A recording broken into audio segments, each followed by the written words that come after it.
ল্যাপটপটির সমস্যা হচ্ছে চালু হচ্ছে না। যদি আপনাদের ল্যাপটপ চালু হয় না, তো অবশ্যই কী করবেন, এই ভিডিওতে শুরু থেকে শেষ পর্যন্ত দেখবেন। আপনারা নিজেরাও সার্ভিসিং করতে পারবেন। এই ল্যাপটপটির কাস্টমারের রিভিউ নেওয়া হয়েছে। আমার বাসা ঠাকুরগাঁ। আমি ঢাকাতে জব করতাম। জব করার সুবাদে আমার এই ল্যাপটপটা কিনা। তো 6-7 মাস ভালো ব্যবহার করার পরে আমার ল্যাপটপটা হঠাৎ করে একদিন শাটডাউন হয়ে গেল। সেখানে আর পাওয়ারও পায় না, আর ডিসপ্লেতে কোনো লাইটও আসে না। ঢাকার আইডিবির মতো জায়গায় আমি এটা নিয়ে গেছিলাম। সেখানে এটা দেখাইছে যে এটার প্রবলেম দেখাইছে, এটা মাদারবোর্ড ফুল চেঞ্জ করার লাগবে। হ্যাঁ, তো পরে আমার এক পরিচিত ভাইয়ের মাধ্যমে আমি এই নার মা কম্পিউটার অ্যান্ড হার্ডওয়্যারের সন্ধান পাই। ভাইয়ের সাথে কথা বলি, কথা বলার পরে আমি এখানে আসি। আসার পরে আল্লাহর রহমতে, যেখানে আমার ল্যাপটপটা পুরো ডেট করে দিছিল যে এটা চলবে না, আর এটা ঠিক হবে না, এখন এটা আমার সামনে স্বপ্নের মতো যে আমার ল্যাপটপটা অন হয়ে এখনও আছে। আল্লাহর রহমতে 1 ঘন্টার উপরে চালাইছি, সব কিছু ঠিকঠাক আছে এখন। ধন্যবাদ ভাইকে সবাই। আচ্ছা, আমার এখানে যে ল্যাপটপটা দেওয়ার আগে আগে দেখান নাই? এখানে আপনার আইডিবিতে 3-4 জায়গায় দেখাইছি, 5-7 দিন রাখছি। ওরা একেবারে বলে দিয়েছে যে এটা আর ঠিক হবে না। ঠিক হবে না, না? ঠিক হবে না। যাক, আল্লাহর অশেষ রহমতে এটা অন হয়েছে, আমি অনেক খুশি। আপনারা যারা ভাইয়ের সাথে ভাইয়ের কাজ দেখতে চান, ভাইয়ের কাছে আসবেন। ভাইয়ের সাথে আসলে কথা বললে দেখলে বুঝতে পারবেন ভাই কি ধরনের কাজ করে। আচ্ছা, আপনাকে অসংখ্য ধন্যবাদ। ল্যাপটপটি যেহেতু পাওয়ার নিচ্ছে না, তো সেই সূত্রে আমি ল্যাপটপটির হচ্ছে যে খুললাম, এবং খোলানোর পর ল্যাপটপটি এখন খুলবো, মানে সব কিছু মাদারবোর্ড খুলবো। তো যারা ভিডিওগুলো দেখেন অবশ্যই শুরু থেকে শেষ পর্যন্ত দেখবেন, এবং অবশ্যই ল্যাপটপের কাজগুলো খুবই সতর্কভাবে করতে হবে। তো যারা আমাদের যে ল্যাপটপগুলো সার্ভিস করবেন, আমাদের ল্যাব থেকে অবশ্যই সার্ভিসিং করে নিতে পারবেন। তো এই ল্যাপটপের মেন সমস্যা ছিল আইসির প্রবলেম ছিল এবং শর্ট প্রবলেম ছিল, দুটো প্রবলেম ছিল। তো তার কারণে এই ল্যাপটপটি আর কি কোনো জায়গায় ঠিক হয় নাই, এবং হচ্ছে রেজিস্টারের প্রবলেম ছিল। যখন রেজিস্টারের প্রবলেম হবে, ছোট্ট একটি কম্পোনেন্টের প্রবলেম, যেহেতু রেজিস্টার খুবই ছোট্ট একটি কম্পোনেন্ট, সেই সূত্রে তার জন্য তারা রিপেয়ার করতে পারে নাই। তো আমাকে প্রথমত একটা ল্যাপটপে শর্ট চেক করতে হবে, যে কোনো ধরনের শর্ট আছে কি না, বা কয়েলে শর্ট চেক করতে হবে। প্রথমত আমাকে শর্ট চেক করতে হবে। তো এই কয়েলের শর্ট নেই, প্রত্যেকটা কয়েলেতে শর্ট চেক করতে হবে যে আমাদের কোনো ধরনের শর্ট আছে কি না। তো এই কয়েলে তো দেখতেছি শর্ট নেই। তো তারপরে হচ্ছে প্রসেসরের কয়েলে দেখব। প্রসেসরের ইম্পিডেন্স দেখা হচ্ছে যে 12 দেখায়। তো প্রসেসরের ইম্পিডেন্স যেহেতু 12 দেখায়, তাহলে কিন্তু ভালোই রয়েছে। 7-এর নিচে যদি দেখাইতো তাহলে কিন্তু প্রসেসরের ইম্পিডেন্স খুব খারাপ হইতো। তো আমরা সমস্ত ইম্পিডেন্সগুলো চেক করব যে কয়েলের। তো কয়েলের ইম্পিডেন্স চেক দিচ্ছি, কোনো ধরনের প্রবলেম পাচ্ছি না সাধারণত। তো হয়েছে এই মাদারবোর্ডের, আমি একবার চেক করছি, এই ল্যাপটপ মাদারবোর্ডের একটা শর্ট হয়ে আছে একটা ক্যাপাসিটার, এবং রেজিস্টারের প্রবলেম রয়ে গেছে। তো ইম্পিডেন্স দেখতেছি শর্ট, মানে ইম্পিডেন্স কিন্তু ঠিকঠাক দেখাচ্ছে। তো এখন আমাকে কোনো একটা কম্পোনেন্ট দেখতে হবে যে শর্ট আছে কি না। প্রথমত আপনারা যে লেভেলের কাজগুলো করেন,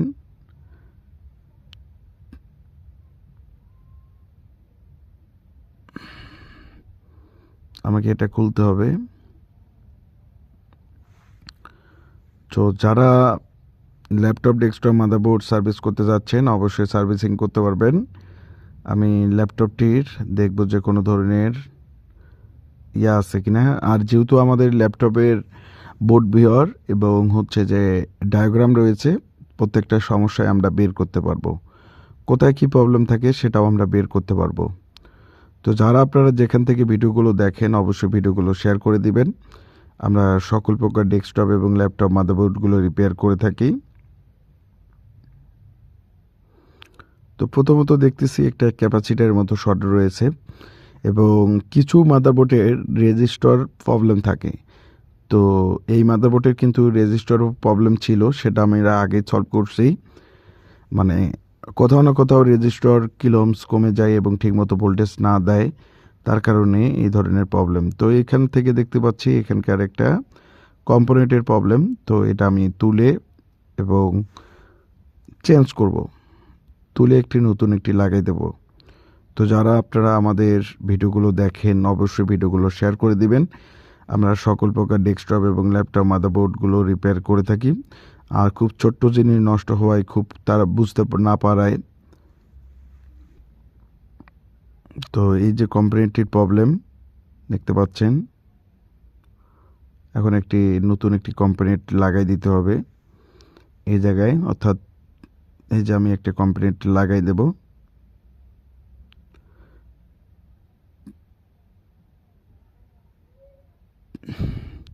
অবশ্যই মাদারবোর্ড সার্ভিস করার আগে আপনাকে দেখতে হবে যে প্রত্যেকটা সেকশন ইম্পিডেন্স ঠিকঠাক আছে কিনা, এবং প্রত্যেকটা কয়েল শর্ট থাকলে তো ইম্পিডেন্স খুবই কম দেখাবে, এবং যে আশপাশ কোনো ধরনের কোম্পানির শর্ট আছে কিনা। তো এই যে এই কোম্পানিটি আগে শর্ট ছিল, এখন কিন্তু শর্ট নেই। তো এখন আমরা চেক করব। আর আপনারা যেটা ভাবেন যে ল্যাপটপের অনেক কিছু নষ্ট হয়, আসলে একটি মাদারবোর্ডে অনেক কিছু নষ্ট হয় না। একটি মাদারবোর্ডের আইসি নষ্ট হয়, আবার কোনো সময় কম্পোনেন্ট সমস্যা হয়, কোনো সময় রেজিস্টারের প্রবলেমগুলো থাকে। এই মাদারবোর্ডগুলোর এই ধরনের প্রবলেম হয়ে থাকে। তো যারা আপনারা ডেস্কটপ ল্যাপটপ মাদারবোর্ড সার্ভিস করতে যাচ্ছেন অবশ্যই সার্ভিসিং করতে পারবেন। আমরা সকল প্রকার ডেস্কটপ এবং ল্যাপটপ মাদারবোর্ড রিপেয়ার করে থাকি। তো যারা যেখান থেকে চাচ্ছেন অবশ্যই রিপেয়ার করে নিতে পারবেন। এখন আমি র্যাম লাগিয়ে একটু ডিসপ্লে দেখব যে আমাদের ঠিকঠাক চলতেছে কিনা বা আমাদের চালু হয় কিনা, একটু চেক দেওয়ার জন্য আমি চেক করব। অবশ্যই আপনারা আমার ভিডিওগুলো এড়িয়ে যাবেন না, অবশ্যই শুরু থেকে শেষ পর্যন্ত ভিডিওগুলো দেখবেন। আমরা সকল প্রকার ডেস্কটপ এবং ল্যাপটপ মাদারবোর্ডগুলো রিপেয়ার করে থাকি। তো এখানে আমি কাভারের লাগাবো যেহেতু।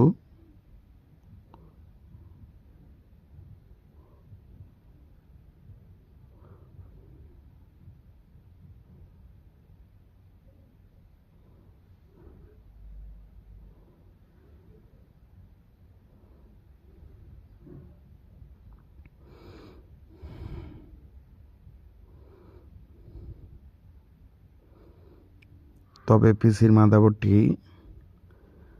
বোর্ডটি এখন বসাই দেব।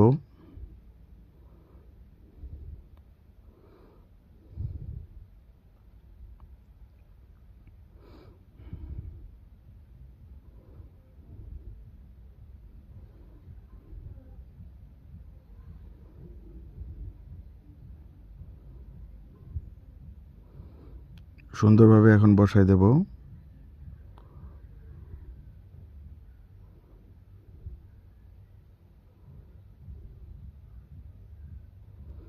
তো এই যে মাদারবোর্ডটি বসাই দিলাম। এখন আমি সুন্দরভাবে একটা চেক করব যে শুধুমাত্র ডিসপ্লে আসে কিনা, তারপরে ফুললি সেট আপ করবো।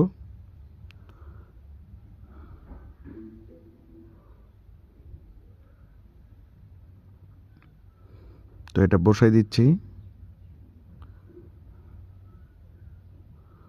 যাতে চারপাশে খুব ভালোভাবে বসে।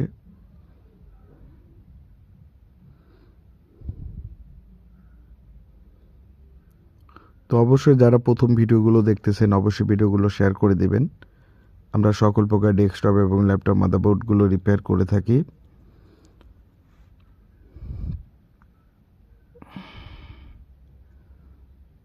এই যে আমি বসাই দিয়ে এখন একটু চেক দেব যে মাদারবোর্ডটা চালু হচ্ছে কিনা এবং পাওয়ার পাচ্ছে কিনা। তখন একটু চেক করব সুইচ লাগানোর পরে। তো এই যে ল্যাপটপটি দেখতে পাচ্ছেন যে চালু হয়ে গেছে, অর্থাৎ মাদারবোর্ডটি চলতেছে। এখন একটু হচ্ছে যে সেটিং করব। ল্যাপটপটি সেটিং করলাম এবং সেটিং করার পরে সব কিছু লাগালাম, এসএসডি লাগালাম, তো অন হয়েছে। তো আপনাদেরকে দেখানোর জন্য তো হয়েছিল, এখানে কম্পোনেন্ট শর্ট ছিল এবং খুবই ক্ষুদ্রতম একটি রেজিস্টার শর্ট হয়েছিল, যেটা কেউ বুঝতেই পারেনি। তো আমাদের ল্যাবে এটা আসার পরে আমি বুঝতে পারি। তো অনেক দিন পরিশ্রম করার পরে পরিশেষে এই ল্যাপটপটি ওকে করতে সক্ষম হই। তো যারা এই ধরনের কাজগুলো করতে যাচ্ছেন অবশ্যই করতে পারবেন। এই যে ফুললি এখন ল্যাপটপটি ডিসপ্লে দিয়ে দিচ্ছে। তো অনেক দিন পরিশ্রমের ফল। তো যেহেতু একটা বিষয় ছিল ল্যাপটপের, যেহেতু বোর্ড বিয়ার এবং ডায়াগ্রাম ছিল, তো আমি জানি যে ল্যাপটপটি ওকে হবেই। তো এই আশা নিয়ে ল্যাপটপটি পুরো ওকে করলাম। এখন কিবোর্ড টিবোর্ড সব কিছু লাগাই দিছি। এখন ফুললি ল্যাপটপটি চলতেছে। তো এই যে আমরা পূর্ণভাবে কাজগুলো করলাম। তো যারা আপনারা এই ধরনের কাজগুলো করতে যাচ্ছেন অবশ্যই আমাদের স্ক্রিনে থাকা নাম্বারে অবশ্যই ফোন করুন।